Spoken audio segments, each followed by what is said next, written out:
you in what you presented here today. As far as the recreational things that you're asking for, as I look through there, I don't see anything there that we should do. I think they're all very reasonable requests. These are the things that we want to do. We are interested in the community, and we want to make this community a better community. As I look through the other requests, I know that these are some of the things that we're all striving for the betterment of their community. And I do feel that this group ought to be commended, because I was this week attending a juvenile delinquency conference in Philadelphia. This is national policy to be adopted. And as we struggle up there in Philadelphia to help people in the neighborhood, we more or less, some of the things that they were talking about, we couldn't agree with. And I wish I had this paper here. You know, when you go to conferences, many big shots, you know, your psychologists and your social workers and your all the other top people, they get together and they plan for the people. So what we told them up there is that the people have to be involved in these plans, because you can't plan that. And I'm really happy, really pleased to see what you've done here. I really want to commend you. I will take this back, and that I can assure you that they will be. And we want to work together. We want your input, and keep up the good work. And you invite us back out, and if this doesn't work, then let's say that coming here today I have failed. But I want to let it be known for the record that the DC Department of Recreation is willing to work with you 100%. Thank you very much.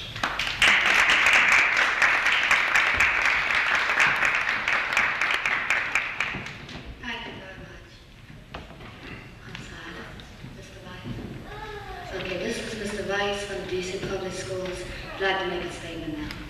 Thank you very much. I too would like to commend the council for your very mature approach to the many problems that beset this community. Frankly, I represent two agencies, the DC Public Schools and Dr. Scott, and also locally in the Anacostia Community School Project. And many of the things that you have stated in your recommendations are things that we have been trying to do over the past 4 years in the project. And we have gone through the powers of be that you have come to us and made these requests.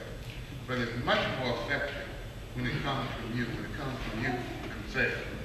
And I can certainly take with pride these recommendations to the superintendent of the school and say to him, this is what the young people of Anacostia have come up with themselves in a week-long conference. This is a good time, too, because the president has a task force, especially in regard to the recommendations that you have about changing the curriculum. There's a high school task force that is working on that very thing citywide. It's headed by Reverend David E. And here's a chance for you to get your ideas and some of these things that you have said you would like to see. And there are some views on this. They didn't have to think it would be wise if you could contact those young people and let them know what your wishes are so they will not be operating in that. I think that the things that you have requested, not only in education, but in all of the other areas, are things that we have long needed in Anacostia, and that they need to continue to be said so they will be heard. Further, I think that if it is possible that you should provide some type of action committee to see that these things are not just presented, but that something is done about it. Just as you have come up with these, if you become some plan of action to see that this is continued, to see that we follow, not that we just carry it back, and I would say, here's Dr. Scott, this is what they have said, but that there would be a follow-up. Maybe you would say to us, come back in 3 months and tell us how much of this has been done, how much of this have you accomplished, or did you just take the paper and present it? This is the type I think will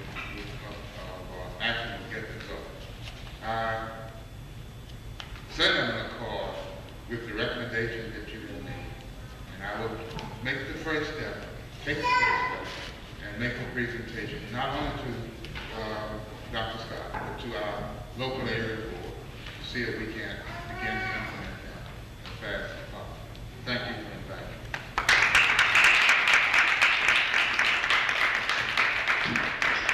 Thank you, Mr. Rice. I'd like to also inform you and the other members here that the Southeast Coalition Fashion does plan to stay together to begin to initiate the action in case the city officials don't do anything about our agenda. But we do plan to stay together. Are there any other comments from any of our officials, if possible? We have a statement from Mr. Tapscott from the Metropolitan Police Department. Thank you very much. I didn't really know I was going to be able to come today. Nevertheless, first of all, again, let me also commend you for such a fine program, such a tremendous brochure you have here. I know when I come as a youth, the only thing I knew how to do was go out and play ball every day. I was involved in politics and my education and everything, and it got by me. And it's really beautiful to see the youth today so concerned about what happens to them in the field of education, politics, drugs, police communication. I'm very pleased. As far as taking the programs back, you've given, first of all, you've given our programs away. People, we're in Anacostia. Police community relations, I don't have to take it back. You give it to the right person already. Let me say that the 6 things that you've noted here, I'm also in accord with. Better protection in the Anacostia Conference Heights area. Unquestionably, that's our responsibility to see that you protect, prevent these crimes. I don't have a lot of statistics, and I know you're not interested in statistics. But, they say that the crime is going down. But you are a citizen and you know what's happening out in the streets.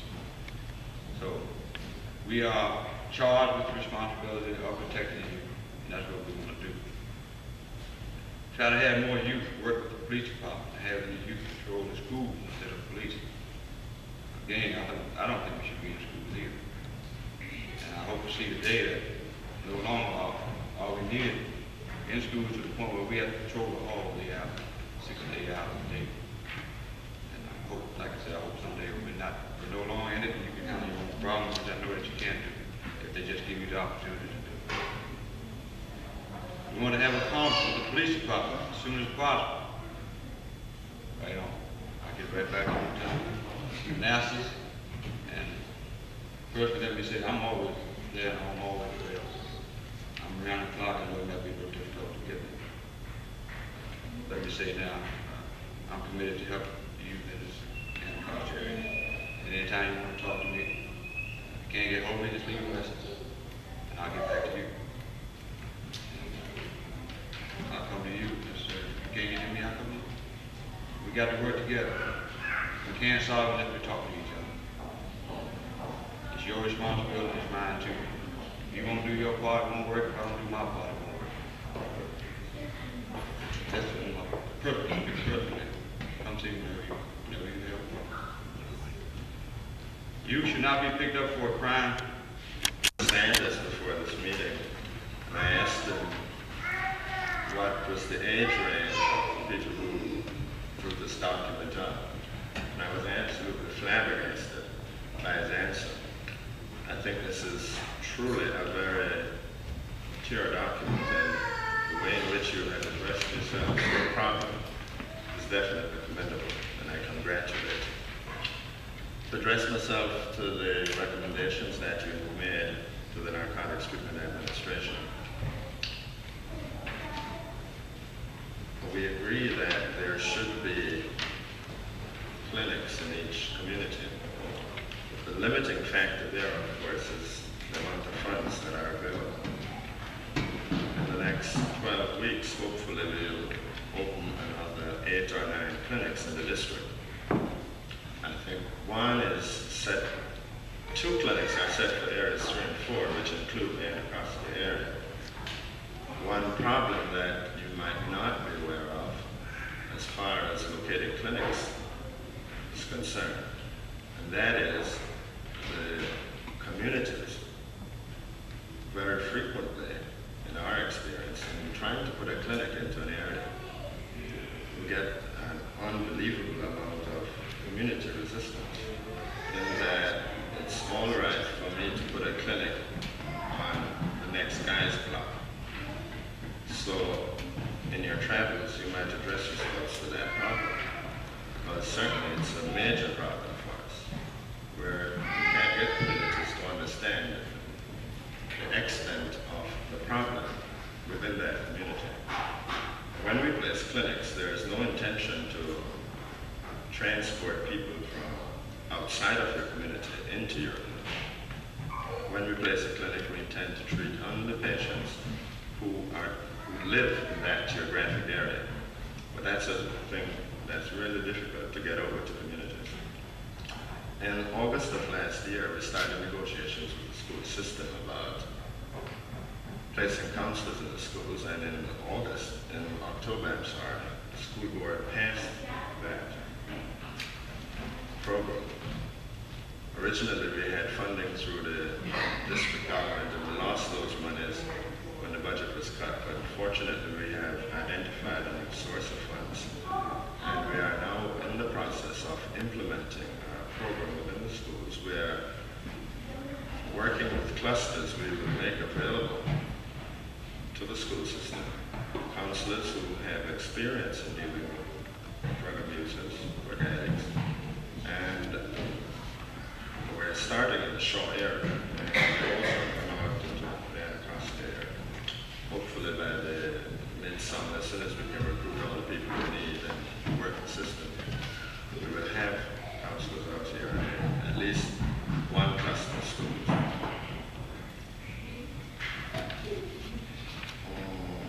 Cold turkey clinics, and I can assure you that that will not happen. The reason I can assure you that is addicts are individuals, and much like people who come up with the flu, aspirin may make some feel well, some work better with buffering, and others might need etc. And addiction as a disease isn't really very different. What's good for one addict might not be good for another. And there are some people who can cold turkey. But if you were to take 100 people right now, 100 addicts, you'd find that no more than 10 out of 900, 10% of the people are willing to accept that as an initial treatment modality. If you talk to them about it, they'll just tell you you're crazy. Totally unprepared to cold turkey. The other problem with it is that our results in terms of rehabilitating people are very poor, because like in 6 or 12 months, you lose about 80% of the patients we place in abstinence. So we have found that it makes more sense to try and detoxify addicts using methadone. We put them on it for a short period of time, maybe 4 weeks, 8 weeks, 12 weeks, and slowly reduce the dose until they have no medication, down to 0. And this gives us better results. Methadone maintenance is useful for some patients, depending on what the individual problem is. Well, what you do is say, because number one, methadone program was designed to be a farce. Number one, you deal with a total human being with his whole mental flower, and like the methadone program accepted in the United States for number one. I ain't from England. Got on television last Sunday. They made a broad statement. Narcotics a dangerous drug was endorsing methadone. Now we can go back into the 18th, man, to Dr. Walter Reed, our famous hospital, and we can deal with morphine. And out of morphine is the drain that heroin came. And what the United States is doing, and narcotic and NTA is doing, is basically a political control of black people. And what do you say? That everybody that's working in the methadone program, and you talk about the armed crime, as far as crime concerned, now you can put a man on methadone and they don't deal with his human needs as a human being. It do not stop the crime rate going up or down, And our goal is, man, and what you're saying is to run mess out of black communities, you know. This is what black communities must wake up to and deal with the two evils. You know, like, you got young cats on 16, 17 years old on 50, 60 milligrams of meth every day daily, you know. Now the whole concept of human resources is to deal with the communist philosophy. And that's basically it's control. We all share the same common goal of a meth, like contain these niggas or contain these black people under control. You know, and number one, you have to ask yourself about Dr. Moore and various people. Now, why are the medical associations are not dealing with the elements of meth? Now, one organization, NTA, can distribute all licensed, pharmacy licensed distribute meth, you know. And what do you do, man, when you get into medical research, and the whole joke about the problem about it is that dealing from a budget from an economic point of view, that all black people that's even involved in meth treatment are getting the low total budget of dealing with. And you were saying that one human being can deal with 25 personalities. Now, man, that's a fallacy. Number one, the program is designed to be a fallacy. Every face that we is spread into the black community. Man, it's a fallacy. Black people begin to accept it. What do you do with? Deal with most of the important thing is a salary. And a black cat, a brother is beginning to, man, to sell his old thing up. Not only get into that, man, let's deal with the economic boycott of Dr. Martin Luther King movement, the whole process of the 60s, and deal, man, on integration, revolution movements, where black dudes were forced to be tricked into drugs, all classes of drugs, man. And number one, you have to deal with the FBI and basically the police department. And you know, the funny thing about it dealing with law, man, with the armed crime bill, you know not the venture of it. You talk about meth, you talk about heroin. Now, between the two evils, man, you never talk about the danger that the moral squad do with Dr. Lewis, and what they do, man, is to come out and destroy black people's houses. So what do, man? You interject as a black man from economic point of view into allowing him to sell drugs to survive. Now the whole thing about it is, man, what White is doing is telling us, basically we're going to destroy heroin, and the next thing is the organized crime will basically move in and take meth. And meth is so fallacy, man, that what are we doing, what are we beginning to do is to build an economic picture for meth, basically to be sold on the common market.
Why you wanna be so cold, sister? Like I wasn't trying to break your arm or anything.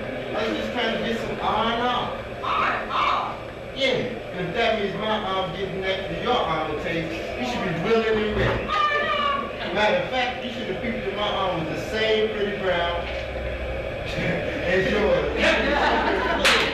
You bite my arm up on this arm that's for a reason. What is R&R? What's your name? Sal, now what is R&R? Big Rose. What is R&R? Seriously, what is your name? I told you it was Sal. Your name's not Sally, sister. How do you know? How many black Sallys do you know?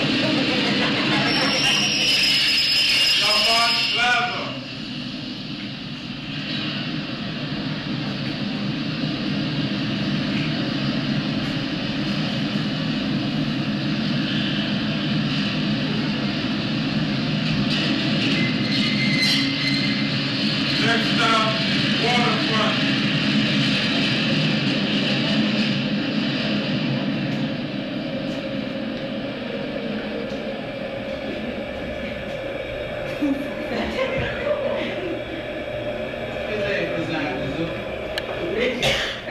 He's on his name.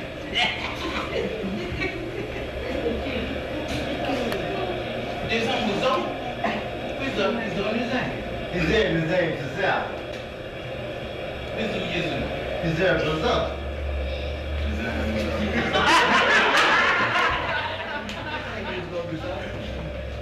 Stop, Suzanne. Suck you, Zoo. You can't understand I said stop.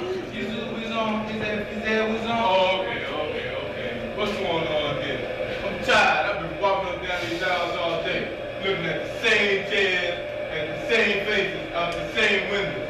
So I'm tired. So like, what's going on here? What'd you say? He said there was nothing wrong. That's not what I heard. But he said it didn't sound anything like that. Well, that's the way the man rips. That's the way the man what? Rips. Real Talk. waterfront.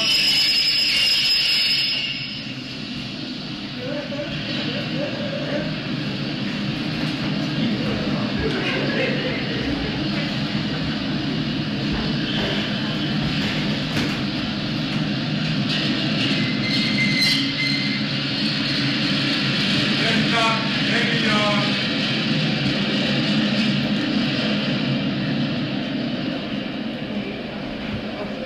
Why didn't you say that at first?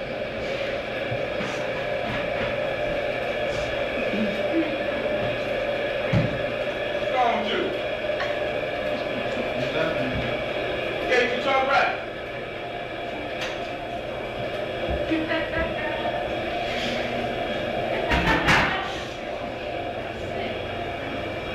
What's wrong with y'all?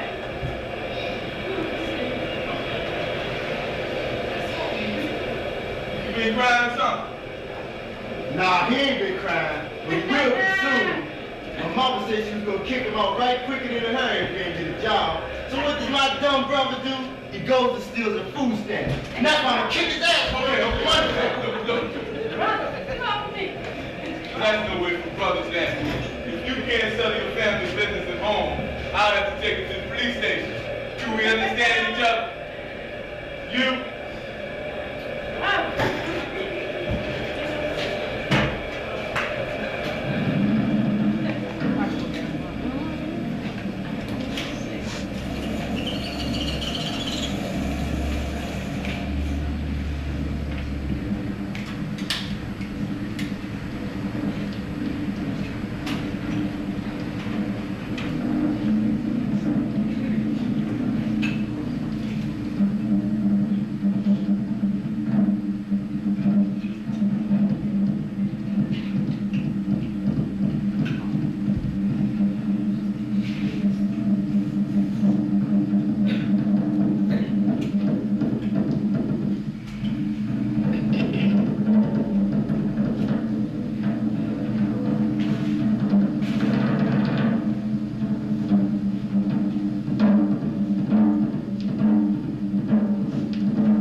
Look, you told me that 10 minutes ago in the same spot that he was your brother. I heard you too. Don't lie. You get mad. That's what I bet. That's my money for. I just said that so you wouldn't mess with me. That's my $65 Yeah, look, like I said, I did. Put your hand behind your head. Oh my God. Put your hand behind your head. Turn around. Look, man, I work at the community, so everybody knows me. Why would I want to steal that lady's pocketbook? I'm not saying you don't work at the community center. I'm just saying you're under arrest. Excuse me, officer. I'd like to vouch for you, young man. Who are you? He's not lying. He had nothing to do with it. He's with me.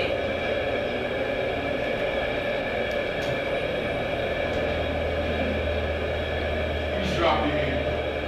See that there? Why didn't you say something else? I was observing. You said you were going to follow the prescribed preliminary procedure for an alleged crime, officer. I just know you ain't let him get caught. I just know that. Well, even if you let it come out for the man, I guess he is telling the truth. But he knows that devil called. A whole lot of them do, man. A whole lot of them. I'm taking your name and addresses as witnesses. You don't mind,